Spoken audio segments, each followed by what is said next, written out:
con él y en principio...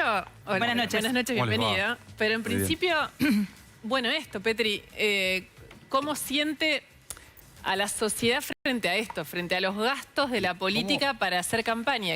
¿Cómo le explicás a la gente gastos exorbitantes con un 41% de pobreza, con 114% de inflación? Digo, es medio difícil. 6 de cada 10 chicos son pobres y por ahí ves gastos exacerbados. A ver, lo importante es que los procesos políticos sean lo más transparente posible y que no haya fenómenos de cancha inclinada. Mucho se avanzó, y vos lo decías al comienzo, en el 2018, cuando se sancionó una ley de financiamiento de los partidos políticos. Pero ocurren asimetrías. ¿Por qué? Porque vos tenés ley de financiamiento de los partidos políticos a nivel nacional y muchas provincias no tienen leyes de financiamiento de los partidos políticos. Yo quería agregar ese dato, perdón, me meto, pero para mí es un tema que me apasiona, pero que provincia de Buenos Aires, bueno, Mendoza por suerte lo tiene. Descontrol en la mayoría. Y hay provincias en donde los gastos de las campañas son menores. Por ejemplo, en Mendoza los gastos de las campañas son menores porque tenés boleta única. O sea, no estás hablando de la impresión de 3 padrones, por ejemplo. No, se abarata muchísimo. Y uno ve que los procesos electorales, en lugar de avanzar, se degradan. ¿Por qué? Porque ves que, por ejemplo, hay provincias que vuelven a imponer ley de lemas o candidaturas testimoniales. Digo, entonces, lejos de avanzar, se retrocede. Pero creo que tienen que investigar la justicia y tienen que ser lo más transparente posible y donde se tiene que determinar fundamentalmente el origen de los fondos, que es lo más importante. Acaba de decir una cosa sobre la vuelta de la ley de lemas en algunas provincias y pensé en la provincia de San Juan, donde fue una de las estrategias o de los artilugios que buscó el oficialismo para intentar mantener la provincia. Bueno, después toda la historia, Uñan no pudo ser candidato y demás, pero el resultado fue horrible para el oficialismo en la elección de la provincia de San Juan. ¿Crees que o ve que hay un cambio en la sociedad respecto de esas cosas? Puede haberlo, pero a veces estos sistemas electorales amanados, tramposos, terminan violando la voluntad popular. Ocurrió en Santa Fe con Usandizaga. En su momento fue el candidato a gobernador más votado, pero la sumatoria de los candidatos a gobernador del PJ le dio la victoria en ese momento al gobernador Obeid de Santa Fe. Ahí hay una trampa de la voluntad popular, porque claramente se orientaba hacia un candidato. Entonces, más allá de que la sociedad puede reaccionar y eventualmente ante un sistema que inclina la cancha o que favorece un determinado espacio, puede ocurrir lo contrario. Puede ocurrir que la sumatoria de los candidatos termine trampeando la voluntad popular. Entrando en la interna que tienen ustedes en Juntos por el Cambio, se está dando ahora una situación donde la división y la confrontación es tan fuerte que hay temas fundamentales, como por ejemplo los cortes de calle. O sea, Patricia Bullrich dijo, esto a mí no me pasa, lo que está dejando hacer Larreta. Bueno, claro, pero... según ella, ¿no? Pero es que han habido, el año pasado, según un informe, han habido 9.000 piquetes en todo el país. 9.000 piquetes en todo el país supone 24 piquetes por día. Y estamos hablando... A ver, la protesta es legítima y está consagrada como un derecho a protestar constitucionalmente. Pero así como está consagrado constitucionalmente el derecho a protestar, también está consagrado constitucionalmente el derecho a trabajar, el derecho a ser educado, el derecho a producir. Y estos derechos entran en conflicto cuando se viola una ley y cuando se comete un delito, porque el piquete es un delito. No es parte legítima de una protesta. Se está violando el Código Penal. Y ante la violación del Código Penal, no lo podemos derogar en la protesta. Al contrario, hay que aplicarlo. Y yo ahí es donde digo, hay modelos que han funcionado.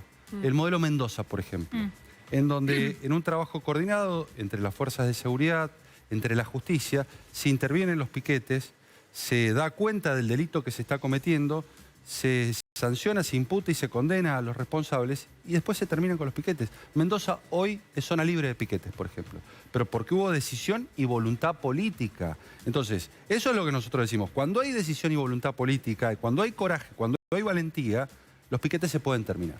Y esto es lo que va a pasar con Patricia Bullrich, porque además ya pasó. Ella fue ministra de Seguridad. Pero ella fue ministra de Seguridad.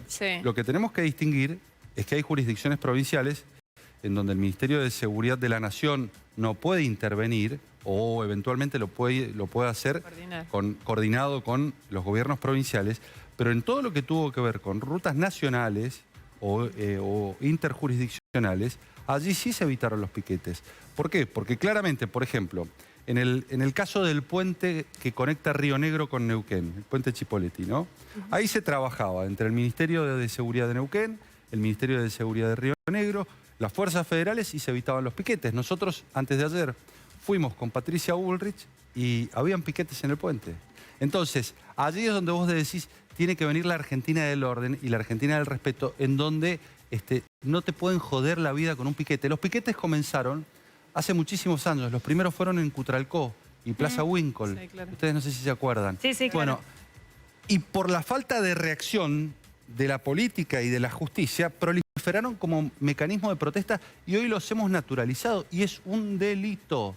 Y las personas que cortan una calle cometen un delito y deberían ser Lo que pasa es sancionadas. que siempre hay la sensación que van un paso más. El Cinema de esta semana, en la 9 de julio, que tuvo el acampe, el martes a las 10:30 de la noche seguían miembros de Unidad Piquetera tomando una oficina del Ministerio y ese conflicto se resolvió cuando funcionarios del Ministerio de Desarrollo Social se sentaron, negociaron y entonces se levantó el acampe. Digo, pero siempre hay una sensación de que hay como un paso más en eso que usted dice de lo que Pero normalizamos. hay que terminar con estos procesos extorsivos de piquetes, de violencia, porque no solamente es el piquete, es la violencia que se ejerce, son los daños a la vía pública, son los delitos de lesiones contra la integridad física de muchos que pasan por los piquetes. Digo, ahí hay que aplicar la ley, no queda otra. Entonces, a ver, por eso sorprende muchas veces la respuesta que se dice desde la ciudad, bueno, cuando seamos gobierno nacional van a terminar los piquetes. Bueno, no ha sucedido.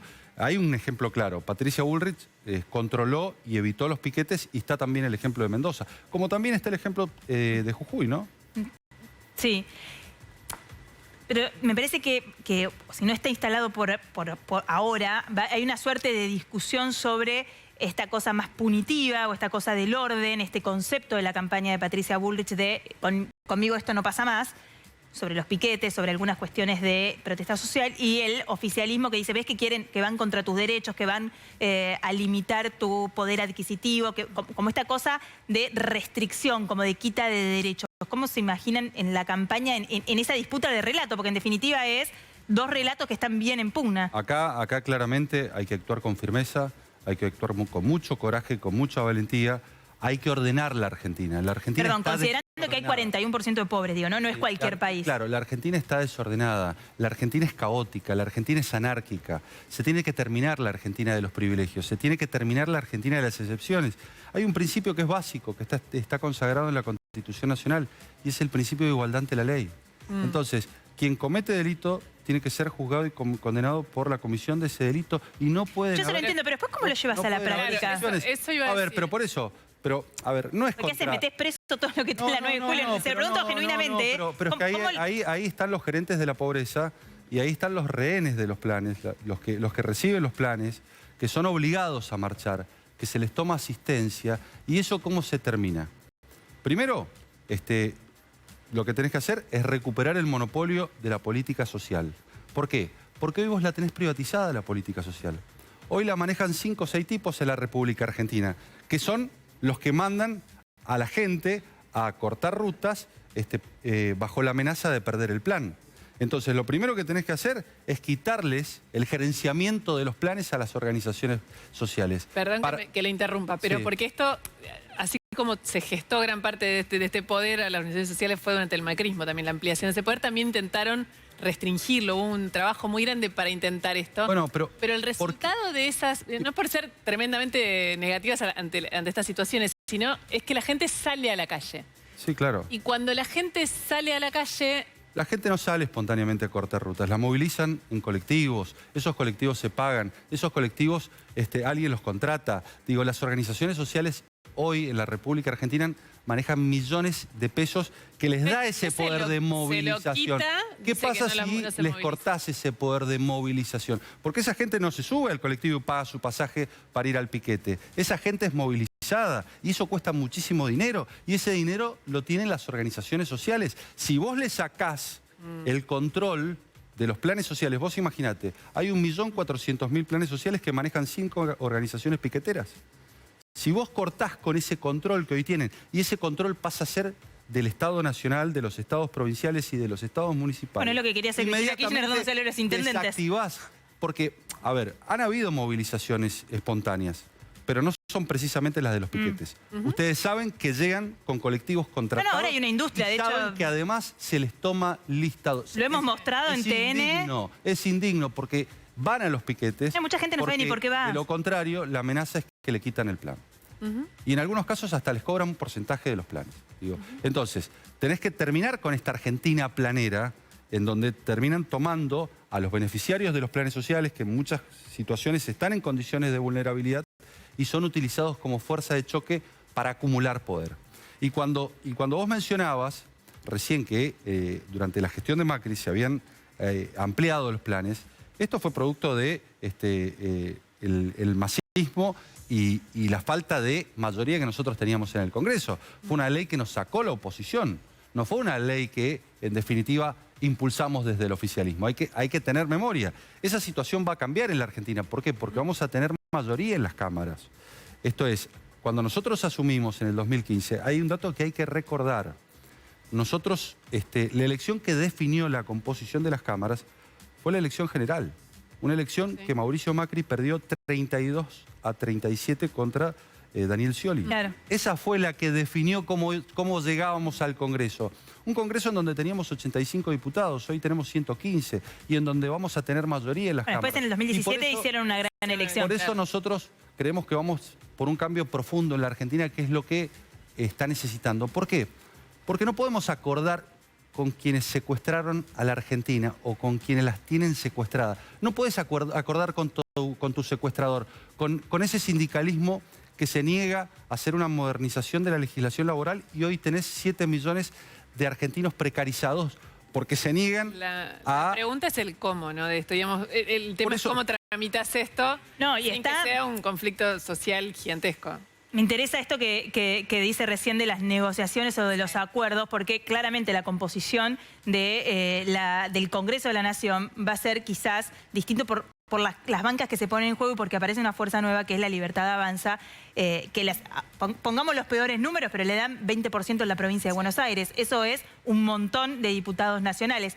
Hacemos una pausa cortita, pero vamos a preguntarle a Luis Petri con quién piensa esos acuerdos si llegan a ser gobierno. En la alianza en el Parlamento. Claro que sí. Y después una cortita que es, este año no vas a tener debate entre los candidatos, de ninguno, de presidente para